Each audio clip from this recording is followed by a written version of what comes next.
Singhania Buildcon group presents Jana Gana मन property fest bumper lucky draw के साथ 20 जनवरी से 30 जनवरी तक। हम हैं Singhania Buildcon.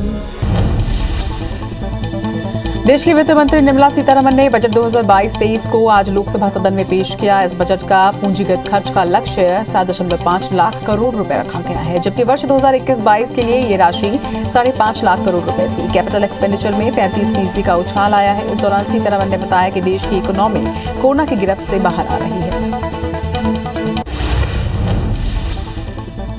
Virtual digital asset से आमदनी पर 30% का टैक्स लगेगा। इसका साफ मतलब है कि क्रिप्टो करेंसी भी टैक्स के दायरे में आ जाएगी और क्रिप्टो करेंसी से आय पर 30% का टैक्स लगेगा। आम आदमी को इस बजट में इनकम टैक्स के मोर्चे पर कोई राहत नहीं मिली है और इनकम टैक्स स्लैब में कोई भी बदलाव नहीं किया गया। इस बार बजट में सरकार ने कॉर्पोरेट सेक्टर को बड़ी राहत दी है। कॉर्पोरेट टैक्स 18% से घटाकर 15% किया जाएगा। इसके साथ ही सरचार्ज 12% से घटाकर 7% किया जाएगा। वहीं 1 करोड़ की जगह अब 10 करोड़ की कमाई पर कॉर्पोरेट टैक्स लगाए जाएंगे। इसके साथ ही दिव्यांगजनों को टैक्स में राहत दी है। आम बजट 2022 में वित्त मंत्री निर्मला सीतारमण ने डिजिटल भारत की दिशा में बड़े ऐलान किए। इस वित्त वर्ष से डिजिटल करेंसी को शुरू किया जाएगा, जिसे सरकार डिजिटल रुपी नाम से लॉन्च करेगी। इस वित्त वर्ष से ई पासपोर्ट भी करने का ऐलान किया जाएगा। साथ ही सबसे बड़ा फैसला डिजिटल विश्वविद्यालय को लेकर किया गया। वित्त मंत्री ने परिवहन क्षेत्र में सड़कों के विस्तार पर जोर दिया है। एक्सप्रेसवे के लिए पीएम गति शक्ति मास्टर प्लान 2022-23 में तैयार किया जाएगा, ताकि लोगों और सामानों की तेजी से आवाजाही हो सके। इसके साथ ही साल 2022-23 में नेशनल हाईवे नेटवर्क का 25,000 किलोमीटर तक विस्तार किया जाएगा। पहाड़ी क्षेत्रों में पर्वतमाला रोड को पीपीपी मॉडल के तहत लाया जाएगा। बजट में अगले 3 वर्षों के दौरान बेहतर दक्षता वाली 400 नई जनरेशन की वंदे भारत ट्रेनें लाने का ऐलान किया गया है। इसके साथ ही अगले 3 वर्षों में 100 पीएम गति शक्ति कार्गो टर्मिनल विकसित किए जाएंगे। शिक्षा के क्षेत्र की बात की जाए तो डिजिटल यूनिवर्सिटी बनाई जाएगी और स्कूलों में हर क्लास में टीवी लगाए जाएंगे। युवा शक्ति को स्किल इंडिया मिशन के जरिए और स्किल्ड वर्कर बनाने पर सरकारी योजनाओं के तहत काम किया जाएगा। लोगों के लिए आजीविका के साधन बढ़ाए जा सके, इसके लिए सरकारी प्रोजेक्ट्स की संख्या भी बढ़ाई जाएगी। वित्त मंत्री निर्मला सीतारमण ने बजट में युवाओं को राहत दी है। वित्त मंत्री निर्मला सीतारमण ने 60 लाख नई नौकरियों का ऐलान किया। उन्होंने ये भी कहा कि 30 लाख अतिरिक्त नौकरी देने की क्षमता है। केंद्रीय वित्त मंत्री निर्मला सीतारमण ने किसानों के लिए बजट का प्रावधान किया। सरकार एमएसपी के जरिए किसानों को 2.7 लाख करोड़ देगी। इसके साथ ही ऑर्गेनिक खेती करने वाले किसानों को प्रोत्साहन भी दिया जाएगा। सरकार की ओर से रसायन और कीटनाशक मुक्त खेती का प्रसार बढ़ाने पर अब जोर दिया जा रहा है।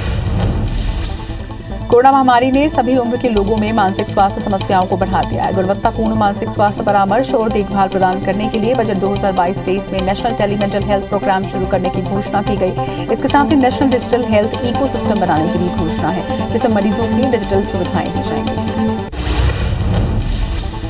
आम बजट 2022-23 से मध्य प्रदेश को केन बेतवा लिंक के लिए काफी कुछ मिला है। इस प्रोजेक्ट पर कुल 44,000 करोड़ रुपए खर्च होंगे, जिसमें से 1,400 करोड़ रुपए केंद्र सरकार ने दिए हैं। इसकी घोषणा बजट भाषण के दौरान वित्त मंत्री निर्मला सीतारमण ने किया। अब प्रोजेक्ट में 5 और नदियों को जोड़ा जाएगा। वित्त मंत्री ने mobile phone charger, mobile phone camera lens, transformer की डोमेस्टिक मैन्युफैक्चरिंग को बढ़ावा देने के लिए कस्टम ड्यूटी में कंसेशन देने की घोषणा की है। ज्वेलरी इंडस्ट्री को भी बढ़ावा देने के लिए सरकार ने कट और पॉलिश डायमंड के साथ रत्नों पर कस्टम ड्यूटी को 5% तक कर दिया है। सिंपली सोन्ड डायमंड पर अब कोई भी कस्टम ड्यूटी नहीं लगाई जाएगी। बजट पर देश को संबोधित करते हुए पीएम मोदी ने कहा कि ये बजट 100 साल की भयंकर आपदा के बीच विकास का नया विश्वास लेकर आया है। ये बजट अर्थव्यवस्था को मजबूती देने के साथ ही सामान्य मानवों के लिए अनेक नए अवसर बनाएगा। इसके साथ ही उन्होंने ये भी कहा कि बजट से बुनियादी ढांचा, अधिक निवेश, अधिक विकास और अधिक नौकरियों की नई संभावनाओं से भरा हुआ है। इसमें ग्रीन जॉब्स का भी क्षेत्र और खुलेगा। बजट पर बीजेपी के राष्ट्रीय अध्यक्ष जेपी नड्डा ने कहा कि 2022-23 का बजट गरीब कल्याण बजट है। ये बजट 1 साल के विकास के एजेंडे वाला बजट नहीं है, बल्कि देश के अगले 25 साल की बुनियाद रखने वाला ब्लूप्रिंट है। बजट का आकार बढ़ाकर 39.45 लाख करोड़ करना कोरोना काल में भी भारत की बढ़ती अर्थव्यवस्था को दर्शाता है। बजट पर केंद्रीय मंत्री नितिन गडकरी ने तारीफ करते हुए कहा कि बजट में इनोवेशन, रिसर्च और स्टार्टअप को महत्व देते हुए भारतीय अर्थव्यवस्था की ग्रोथ और निर्यात बढ़ाने को सोचकर नीतियां बनाई गई हैं। इंफ्रास्ट्रक्चर बढ़ाने में रोजगार और नए भारत का निर्माण होगा।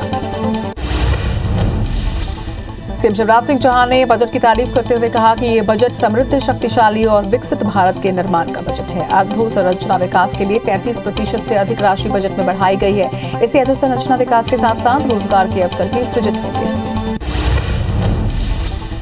बजट पर किसान नेता राकेश टिकैत ने कहा कि बजट का कुछ न कुछ फायदा होता है, लेकिन जितना दिखाया जाता है उतना फायदा नहीं होता। ये लोग दिखाते ज्यादा है और मिलता कम है। हमने कहा एमएसपी गारंटी कानून बना दे।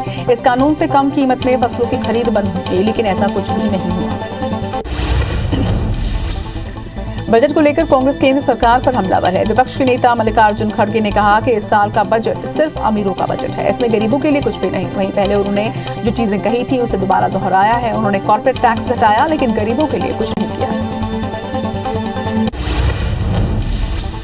मुख्यमंत्री भूपेश बघेल ने केंद्रीय बजट को दिशाहीन बताते हुए कहा कि इसमें किसानों, महिलाओं और युवाओं के लिए कुछ नहीं है। उन्होंने ये भी कहा कि सब सोच रहे थे कि किसानों और मजदूरों को कुछ जरूर मिलेगा, लेकिन इसमें उनके लिए कुछ नहीं है। उन्होंने ये भी कहा कि किसानों की आय दुगनी करने की बात केंद्र सरकार ने कही थी, लेकिन इसमें कुछ भी प्रावधान नहीं किए गए। विपक्ष के हमले का जवाब देते हुए केंद्रीय वित्त मंत्री निर्मला सीतारमण ने कहा कि हमने टैक्स नहीं बढ़ाया, एक भी पैसा अतिरिक्त टैक्स के द्वारा कमाने की कोशिश नहीं की। पिछले बार प्रधानमंत्री का आदेश था कि घाटा कितना भी हो, महामारी में जनता पर टैक्स का बोझ नहीं डालना है।